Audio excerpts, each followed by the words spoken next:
Bom, gente, eu estou super empolgado para começar essa nova playlist, que é a playlist Tabela Periódica, para mostrar a importância da tabela na química. Tem muita gente que acha que a tabela ela foi feita só para encher o nosso saco, perturbar, mas na verdade, quem sabe tabela periódica sai na frente demais em química. Aprende ligações com facilidade, aprende reações com facilidade, aprende oxirredução com muita facilidade. Então, real, tabela periódica é uma parte central da química e eu tenho certeza que hoje é um ótimo dia para você aprender química e agora a tabela periódica. Vem comigo, vamos começar a ver a primeira parte, que é o histórico da tabela, para ver como é que ela foi desenvolvida e para que ela foi desenrolada, né? Vamos nessa, vamos trabalhar.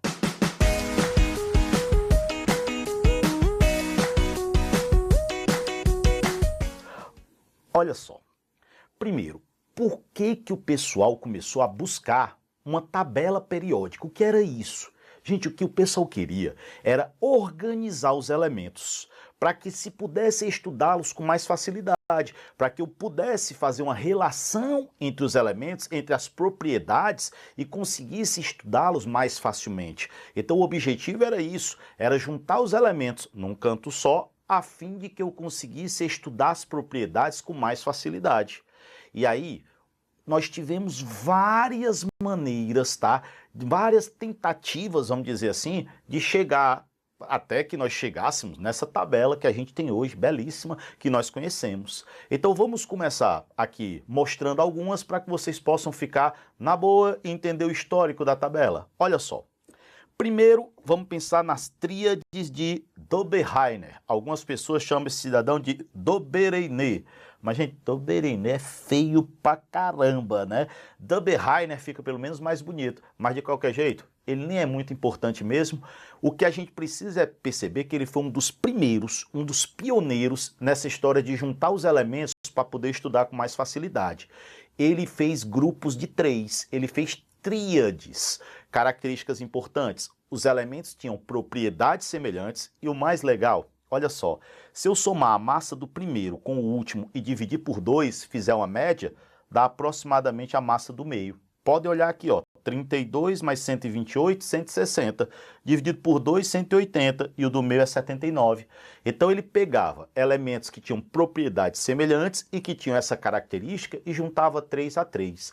É claro, gente, que isso foi uma tentativa, né? Mas uma tentativa frustrada, porque era difícil encontrar os elementos dessa forma. Além do que, eu não estudava isolado, mas eu tinha que estudar de 3 em 3, eram muitas fichinhas. Então continuaram na tentativa de colocar todo mundo junto. O próximo que apareceu foi uma coisa meio louca, que recebeu o nome de parafuso telúrico. Foi feito por Champ-Courtois. Ele colocou os elementos em ordem de massa, formando um espiral, de forma que quem ficasse aqui numa mesma reta tivesse propriedades semelhantes. Agora, gente, era difícil entender a tabela proposta por ele, a métrica que ele estava propondo e, obviamente, ela falhava muito. Então, o que acontece é que o parafuso telúrico ficou para a história como uma tentativa, mas não foi usado. Você não pode dizer, o parafuso foi usado durante um tempo. Não foi. Foi uma tentativa de se chegar na tabela moderna. Agora, depois veio outra criatura muito interessante. Ó. O que é que essa criatura fez? Que é Newlands. Você tem as oitavas de Newlands. E, além de cientista, esse cidadão ele era músico. Então ele acreditava que os elementos, assim como as notas musicais, se repetiam em suas propriedades a cada 8.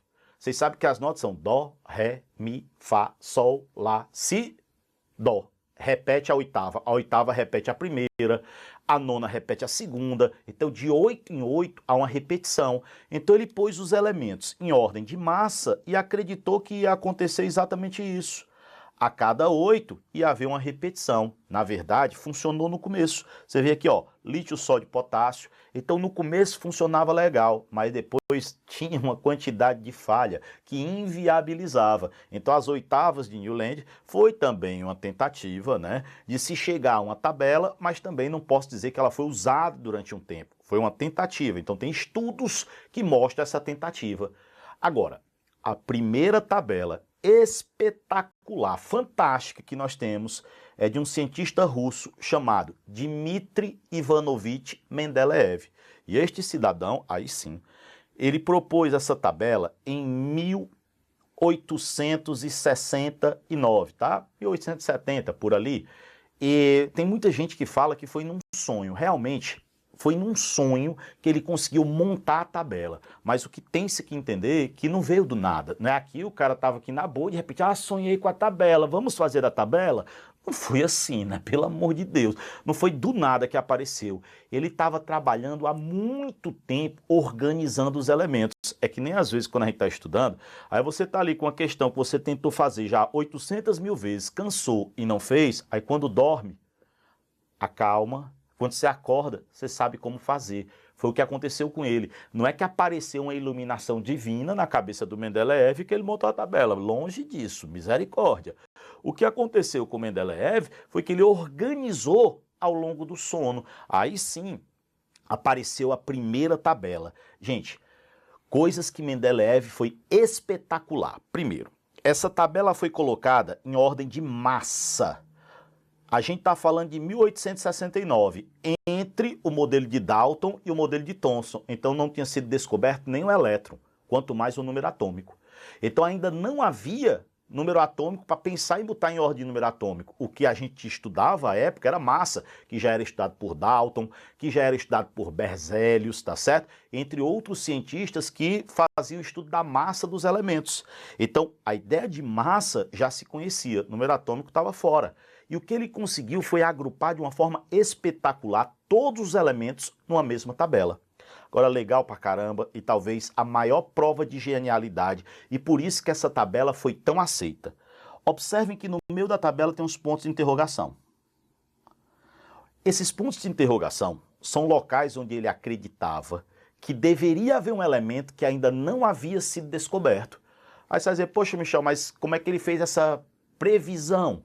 Gente, primeiro, a diferença entre as massas era muito grande, cabia um elemento no meio. Depois, estava faltando alguém daquela família com aquelas propriedades entre dois elementos. Isso aí se provou tão acertado, esse local que ele previa que devia haver um elemento que ainda não havia se descoberto. Estava tão acertado que ele previu a existência de vários elementos. Gente, ele previu, ele não sonhou com um elemento não, pelo amor de Deus, não foi uma loucura não, foi um cálculo. Ele pegava os elementos próximos, fazia a média das propriedades e chegava na propriedade daquele elemento que ainda não havia sido descoberto. Então ele realmente foi um cara fora de série. Além dessa grande invenção, dessa tabela periódica que até hoje é a base da tabela periódica moderna, ele também desenvolveu a proporção que se usa até hoje na vodka russa. Tem gente que não sabe qual foi a principal invenção dele. Claro que foi a tabela periódica, tá certo? É claro que foi a tabela periódica. Mas ele também foi o responsável aí pelo desenvolvimento da proporção que até hoje é patenteada lá na Rússia, da proporção água-álcool que se usa na vodka. Uma coisa legal é que teve um cientista que na mesma época que Mendeleev desenvolveu uma tabela muito parecida, que foi Meyer. O grande lance é que a tabela de Mendeleev era muito mais completa. Como a tabela do Mendeleev era muito mais completa, até hoje ela é aceita, né? Ele é o cara famoso, o Meyer caiu meio que no esquecimento. E aí, passou-se muito tempo com a tabela de Mendeleev sendo usada, aí sim, sendo usada, até que descobriram o número atômico. E depois do modelo de Rutherford é que a tabela foi corrigida. E aí quem corrigiu a tabela foi um cara chamado Moseley, que ele percebeu que as propriedades elas não dependiam da massa, como o Mendeleev tinha proposto, né? As propriedades elas eram função do número atômico, do número de prótons. Então ele colocou em ordem crescente de número atômico, do 1 até aqui nessa tabela tem 118, tá? Mas nós temos mais de 100 elementos hoje na tabela que estão todos em ordem, bonito, de todos os números atômicos, sai do primeiro, nessa tabela tem até o 118. Então, ordem de número atômico. Duas coisas que eu queria antes da gente passar para ver como é que isso cai em prova, como é que isso cai em exercício. A primeira delas é, gente, às vezes a gente fala tabela periódica e a gente não sabe o que é uma coisa periódica. Uma coisa periódica é uma coisa que se repete de período em período. Aí você vai dizer, poxa, Michel, exemplo, é uma coisa que vai aumentando, depois diminui. Depois volta a aumentar, diminui, volta a aumentar. Ela é periódica. Ou então ela diminui, depois aumenta. Depois diminui de novo, aumenta. Isso é uma coisa periódica. Se a coisa for aperiódica, ela só aumenta ou só diminui.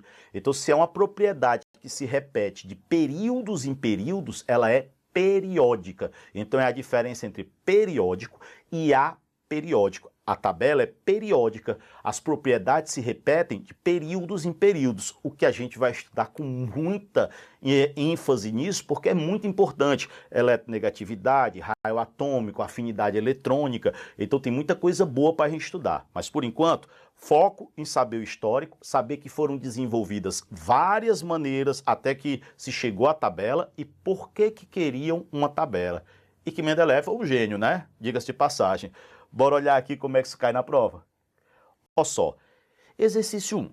No processo de evolução da tabela periódica, os modelos de Mendeleev e Moseley foram as formulações mais bem-sucedidas. Ouviram, né? Mendeleev e Moseley. A gente acabou de falar dos dois rapazes. Para demonstrar a periodicidade das propriedades dos elementos químicos. Nesse contexto, a diferença básica, gente, ele quer a diferença entre Mendeleev e Moseley. Já sabe, Mendeleev é massa, Moseley é número atômico. Por que Mendeleev não corrigiu a tabela? Porque não havia sido descoberto ainda o número atômico, né? Foi descoberto bem depois que ele propôs a tabela dele. Então a grande diferença, letra E, massa, Mendeleev, Moseley corrigiu em 1913, a época do modelo de Bohr, ou seja, depois do modelo de Rutherford, ele corrigiu a tabela. Tranquilo? Vamos ver só mais uma, só para a gente ver isso aqui na boa. Ó, exercício 2. Apesar de terem sofrido vários ajustes ao longo dos anos, as tabelas periódicas modernas continuam baseadas na estrutura essencial proposta por Mendeleev. No ano de 1955, um novo elemento químico foi descoberto, com o número atômico 101 sendo instável e tendência de sofrer fissão nuclear espontânea. Ele recebeu o nome de Mendeleev. Deram uma enrolada aí, né? Mexeram, nada que interesse aí pra gente. Ele no final diz, Mendeleev deixou em sua tabela espaços vazios. Por que ele deixava vazio? Porque ele acreditava que ele previa que ali deveria haver um elemento que ainda não tinha sido descoberto. Letra A, pois havia sonhado com... Brincadeira, né? Sonhado com novos elementos. Ele era mago ou ele era químico? Então, falsa a letra A, pelo amor de Deus. Letra B, porque previa a descoberta de novos elementos químicos, o que realmente aconteceu, sem dúvida. Naqueles espaços, depois de algum tempo, foram encontrados elementos que entraram exatamente ali e que ele havia previsto as propriedades. Previu, tá? Ele não sonhou, não.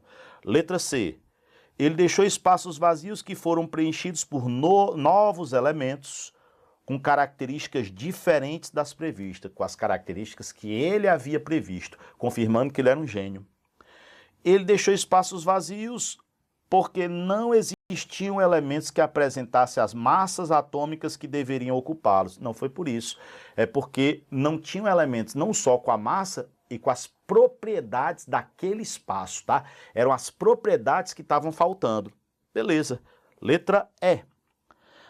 Ele deixou espaços vazios para serem preenchidos por elementos químicos que havia descoberto. De jeito nenhum. Ele deixou espaço onde ele acreditava que iriam ser descobertos ainda elementos. Ele previu as propriedades daqueles elementos.